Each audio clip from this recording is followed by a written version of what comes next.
బలిస్ట్ 100 చేయాలి. గ్రూప్ 2 2000 పోస్టులు పెంచాలి. గ్రూప్ 3 3000 పోస్టులు పెంచాలి. డిఎస్సి పోస్ట్ పోన్ చేయాలి. మెగా డిఎస్సి 25,000 నోటిఫికేషన్ చేయాలి. వాళ్ళు 2 లక్షల ఉద్యోగాలు అన్నారు. మేము 2 లక్షల ఉద్యోగాలు అడగలేదు. 30,000 నేను మాట్లాడిన దాని ప్రకారంగా అవి 30,000 ఉద్యోగాలు కూడా లేవు. మరి 30,000 ఉద్యోగాలు కూడా నువ్వు వచ్చిన సంవత్సరంలో 2 లక్షలు ఇస్తా ఉన్నప్పుడు 30,000 ఉద్యోగాలు కూడా నువ్వు ఇవ్వకపోతే నేను నిరుద్యోగులకు ఏం అండగా నిలబడినట్టు? జాబ్ క్యాలెండర్ ఎవరు అడగట్లే. నీ 2 లక్షలు అని చెప్పినంత మాత్రం నేను ఎవరు నమ్మలే. నీ నిరుద్యోగ వృత్తికి ఎవరు ఆశపడలే. నీ రైతు బంధుకో లేదంటే రుణమాఫీకో ఎవరు ఆశపడలే. ఆ రోజున్న వాస్తవ పరిస్థితుల్లో రైతులు కూడా సంతోషంగా ఉన్నారు, పింఛన్దారులు కూడా సంతోషంగా ఉన్నారు. వాళ్ళందరూ కూడా ఓట్లేసి మళ్ళీ అదే ప్రభుత్వాన్ని గెలిపించుకోవాలని, టీఆర్ఎస్ ప్రభుత్వాన్ని గెలిపించుకోవాలని ఆలోచనలో ఉన్నారు. కానీ వీళ్ళ పిల్లల భవిష్యత్తు చూసి, మా ముఖాలను చూసి, మేము పోయి మా ముఖాన్ని చూసి మా కోసం ఓటేస్తే ప్రభుత్వం మాకు చేసింది ఏంటంటే ఇవాళ ఆమరణ నిరాహార దీక్ష చేసే స్థాయికి తీసుకొచ్చారు. నేను 9 రోజులుగా ఓపిక పట్టిన, నరక యాత్ర చూసిన.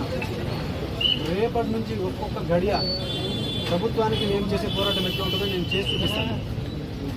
నాకు మద్దతు ఇచ్చినటువంటి ప్రతి ఒక్క మిత్రులకు, రాజకీయ నాయకులకు, ఈటెల రాజేందర్ గారికి, ప్రవీణ్ కుమార్ గారికి, హరీష్ రావు గారికి, కేటీఆర్ గారికి, రాకేష్ రెడ్డి గారికి, ఇటు సైడ్ మన రాణి విక్రమ రెడ్డి గారికి, బక్క జడ్సన్ అన్న గారికి, పృథ్వీ అన్న గారికి, సంజీవ్ నాయక్ సేన జాతీయ అధ్యక్షులు సంజీవ్ నాయక్ గారికి, సంపత్ అన్న గారికి, రాజాలింగం అన్న గారికి, మిగతా మన రాజాలింగం అన్న ఊరి దేశీ వ్యవస్థాపక అధ్యక్షులు బీసీ ఆయన అన్నగారికి, ఇక మిగతా మద్దతు ఇచ్చిన ప్రతి ఒక్కరికి కూడా నేను ఇప్పుడు ఈ ప్రెస్ మీట్ అయిన తర్వాత వాళ్ళందరినీ కలుసుకుంటూ వాళ్ళ యొక్క రేపు మేము నిరుద్యోగం చేయబోయే రేపటి నుంచి ఇప్పుడు దాకా తినకుండా చేసిన, తాగకుండా చేసిన, రేపు తింటూ తాగుతూ చేస్తే రేపు ఈ ప్రభుత్వం ఏ విధంగా మమ్మల్ని అడ్డుకుంటుందో, మీరు వాళ్ళు ఏ విధంగా మమ్మల్ని అడ్డుపడతారో మీరు వాళ్ళ విజ్ఞతగా వదిలేస్తా. వాళ్ళు ఏం చేయలేరు కూడా.